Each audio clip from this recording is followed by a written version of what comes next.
Community integration. Community integration, while diversely defined, is a term encompassing the full participation of all people in community life. It has specifically referred to the integration of people with disabilities into U.S. society from the local to the national level, and for decades was a defining agenda in countries such as Great Britain.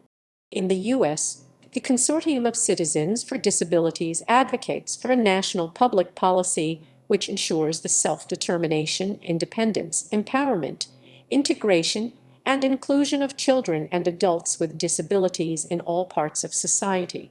Other countries, such as Canada with different roots, often spoke of inclusion, a unifying, global agenda in disability and community life. Theory. Theorists have differentiated types and levels of integration in special education as physical, functional, social, community, and organizational.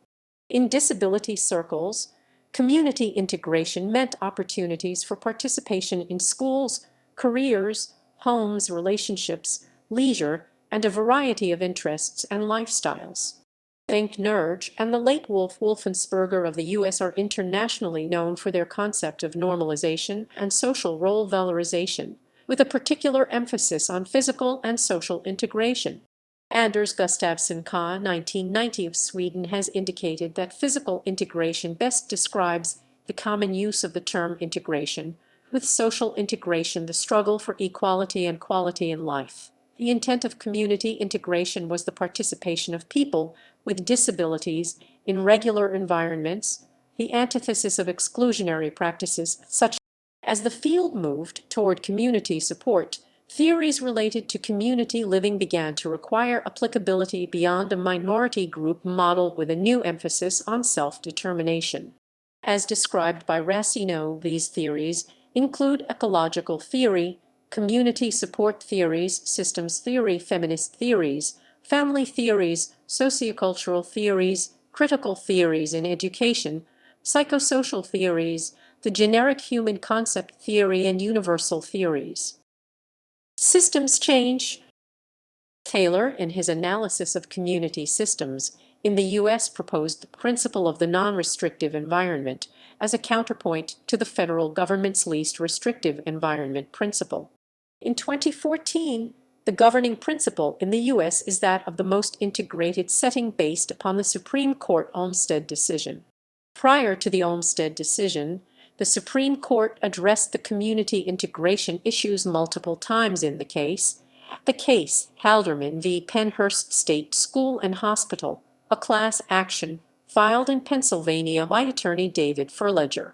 Although the Olmstead decision explicitly did not reach the constitutional issues decided in the Pennhurst and other cases, limitations in Olmstead have been critiqued, and it has been argued that there is a constitutional right to community services. The analysis of large-scale systems change in community integration has involved challenges by local public agencies. Key elements of these strategies, e.g., enabling leadership, putting people first, values and vision, learning for quality, and its implications for national policy. Disability agency, state-level disability system, community, and societal change are essential but insufficient elements of the process and outcomes of community integration. Community integration also has strong community roots, which place it in community practice fields from community psychology to sociologists studying community, to inclusive education in local school systems, competitive businesses with rehabilitation, rural independent living, urban sociology, local parks and recreation programs, education. Educational integration has a long history of debate described as more comprehensive than academic mainstreaming. Community integration in this context, schools, refers to opportunities to learn practical social and community living skills and job training in a wide variety of community settings. P13. Based in part on the civil rights movement as represented by Brown v. Board of Education, school integration was based on the right to free, appropriate education in regular schools and classrooms. Educational integration, now often equated with inclusion, remains controversial in the U.S., although it is supported by law due, in part, to special education systems. School integration also involves children with more significant disabilities, such as those with technology-assisted needs. Progress has been made in education at the post-secondary level in almost all population groups due in part to disability services departments at colleges. Today, instead of educational integration, the goal is for continued school reform through inclusion education and for education with accommodations as required by the law. Housing. In the U.S. disability field, a major shift has occurred from the group and facility-based models to homes with support services, emphasizing a change from home-like housing to community homes, neighborhoods, and relationships. The most recent initiatives were in homeownership, an important form of community integration that also involves a feeling of ownership. Housing integration builds on a long history of support for good quality, affordable housing which often includes analyses of social exclusion which may concentrate on U.S. protected classes. Housing integration is of great importance in part because of the history of residential segregation usually by race and class in the U.S. Residential segregation due to inequality and disparity continues to be studied in ethnic, social, and economic frameworks, including the process of desegregation, gentrification, and hypersegregation. In addition, redlining as a bridge issue across lower and middle classes affects housing and neighborhood integration from as early as the 1970s, with gerrymandering districts for community development funds more common in the 2000s. A discussion of residential segregation in US and Europe and a critique of the ideal of integration can be found in Inclusion and Democracy. In the US, mixed income and scattered site housing was reported in a case study of a housing association supporting people with disabilities in Madison, Wisconsin, the Madison Mutual Housing Association and Cooperative. In Canada, the Prairie Housing Cooperative, as reported by David Wetherow, integrates persons with disabilities into the community via housing. An early review on nonprofit housing in the U.S. and Canada, with increasing governmental funds in the U.S. today, indicates that mixed-income housing was used primarily in troubled neighborhoods with efforts to seek higher-income tenants to move into those neighborhoods as opposed to raising the entire group's living standards. In 2013, the emphasis is on inclusive and sustainable housing, while other groups support equitable and sustainable housing in the U.S. policy link. The status of housing and disability in America was reported by the National Council on Disability in the U.S. and compared to Harvard University's report on the nation's housing. Recreation. Being in the community has meant being part of local activities and events in towns, cities, and suburbs. Recreational integration is one facet of inclusion and community access. School and recreation integration was promoted in the U.S., Canada, and Australia. On the local level, concerns have included acceptance and friendships, support services, site accessibility, group size, and truly integrated in contrast to side-by-side activities. In Great Britain, for example, community opportunities were sought for people to belong, contribute, and make friends. Recreational funding has also often been tied to facilities, and community integration involves staffing changes in environments such as the IMCA. Recreational inclusion may be a camp, a neighborhood center, a girls' softball league, school sports or technology clubs, a community choir, or a public speaking course as integrated social participation. Auto-related examples include an amusement park car track, car shows, bike nights, and car cruise-ins and model car racing. Employment. Employment integration was advocated during the 1970s for women, people with disabilities, and racial groups who were seen as discriminated against in employment. Racino for the Urban League of Onondaga County, Inc. Progress has been made at the leadership level with the first African American president, Barack Obama. Disability leadership in the United States Department of Education, Judith Human, and the rise of prominent women in the State Department, Madeleine Albright and Hillary Clinton. For those with severe disabilities, employment integration initiatives were often framed as supported employment, which allowed jobs at regular businesses and employment sites. Similar initiatives in the mental health field were often called transitional employment, and other forms of integration included competitive placements in businesses and industry-targeted positions, and even affirmative businesses in the hearts of business districts. A major success was the passage of the Americans with Disabilities Act of 1990, amended in 2008 following the Rehabilitation Act of 1973, amended in 1978, which provided protection for men and women with disabilities in obtaining jobs, careers, and positions with necessary workplace accommodations. A key service for employment integration is often considered to be personal assistance services, or in other fields, a job coach prior to more natural models of supervision and support.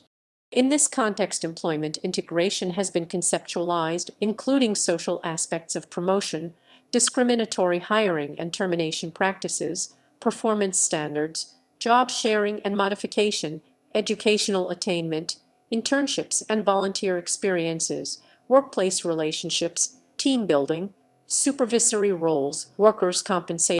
Competitive employment integration at the U.S. workplace is expected by law, and categorical services have tended to be developed as segregated bases, e.g., sheltered facilities to supported employment. Employment integration is a worldwide issue, modified by approaches to multicultural groups, e.g., the growing Latino population in the U.S., the changing economy, e.g., from manufacturing to service, and increasing unemployment. Policies. Community integration has been most criticized for its inattention to gender, ethnic, cultural, racial, class, and economic factors. Double discrimination, pp. 60-61. At the university level, multiculturalism, including disability, was proposed as the solution to these complex issues. Community integration, in practice, involves diverse approaches and models: age, team, agency, area, and gender integration or segregation, and has been integral to the institutionalization and community development for over 2 decades. Community integration is a policy, concept, and practice to address systemic stigma and discrimination related to disability. It competes with other policy models, such as multiculturalism, and changes its practices over time. Cross-disability.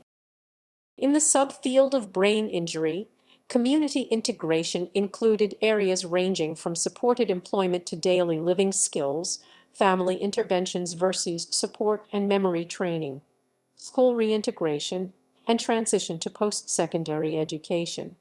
Community integration was being diversely defined by researchers, including those in fields such as brain injury, sensory impairments, e.g., hearing, visual, developmental, and physical disabilities. News and professional journal articles will often read integration into the community from institutions and facilities, integrated care health services integration, or community reintegration after hospital care worldwide. In the field of mental health, Paul Carling promoted community integration in the 1980s and 1990s in opposition to the predominant medical model, while psychiatric rehabilitation also linked to the medical, often allied health, professions. Carling's approach to community integration in mental health was congruent with intellectual disabilities, particularly in areas of community living, e.g., supportive living in intellectual disabilities, supported housing in mental health, and housing and support. In 2008, Disability and Society, a popular disability policy journal, discussed community reintegration for people with psychiatric disabilities and their relationship to centers for independent living.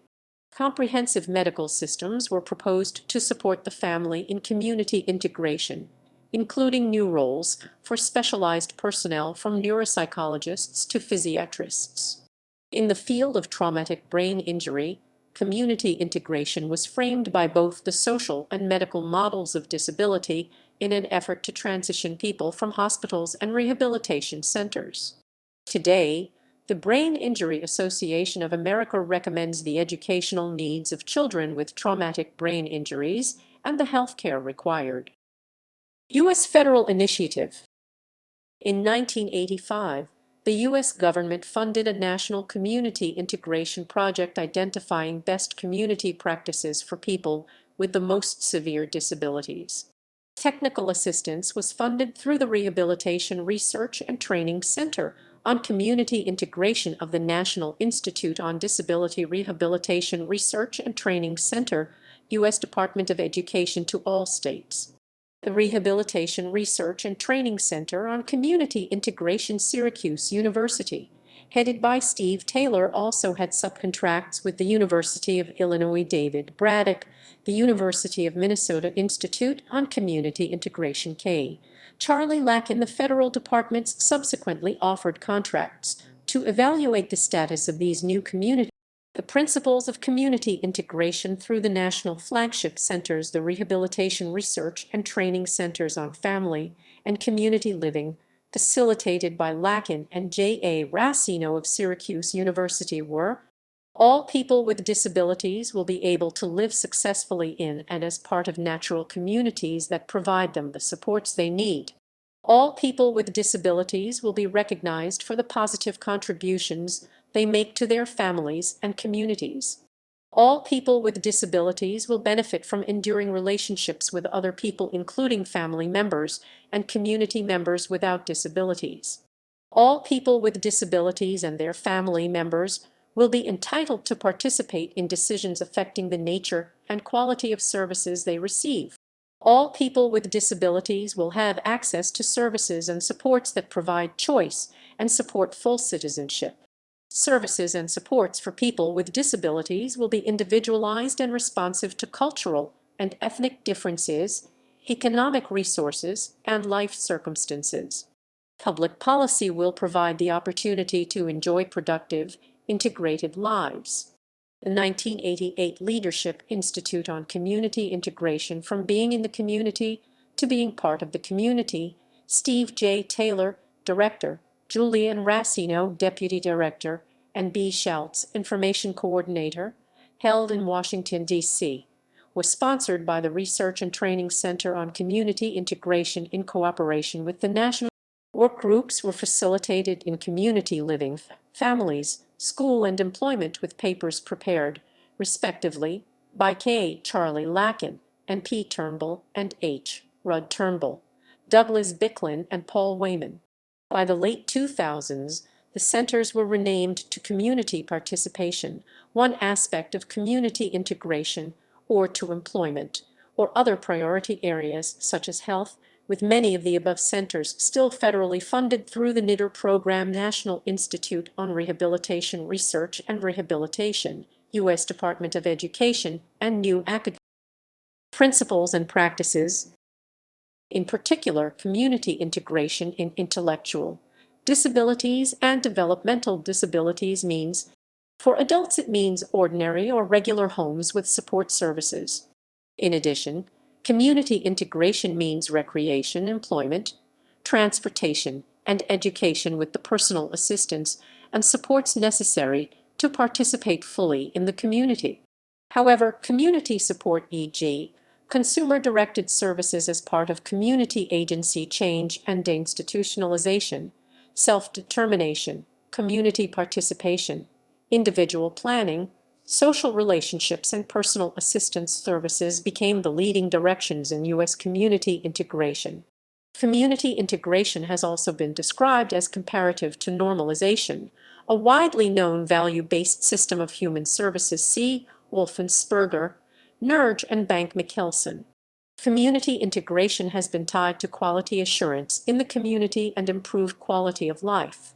It has involved evaluations and studies over at least 2 decades in areas ranging from service costs to personnel studies, service typologies, best practices and innovations, community and integration studies. Internationally, quality of life has been explored in Finland, Australia, the US, Germany, Hungary, Denmark, and Canada. Global perspectives. Researchers in the U.S. Julian Racino, Syracuse University, and Great Britain David Towell, King's Fund College, collaborated on community integration including a 1990 series of international seminars on community integration in the U.S. held at the University of Manchester Hester Adrian Research Centre, Manchester Polytechnic and Manchester. Internationally, research began on the first integrated generation in countries such as Sweden, and integration was confirmed as a legal principle in the U.S. Community Services. Supports integration and inclusion are changing in countries such as Czechoslovakia, now the Czech Republic, and Slovakia, Australia, New Zealand, Japan, Israel, Austria, Great Britain. Since the 1990s, the European Union has formed. Populations in the Middle East have been emancipated. Community self-advocacy has developed in South America and Africa, and financial ownership of U.S. debt has been undertaken in part by China. The United Nations offers guidance and leadership through its Convention on the Rights of Persons with Disabilities, particularly Article 19, which addresses independent living and community inclusion. A book based on these principles is Public Administration and Disability, Community Services Administration in the U.S. Racino, 2014, which links to the diverse nation-states and rationales for continuing educational employment and housing segregation in Northern Ireland. References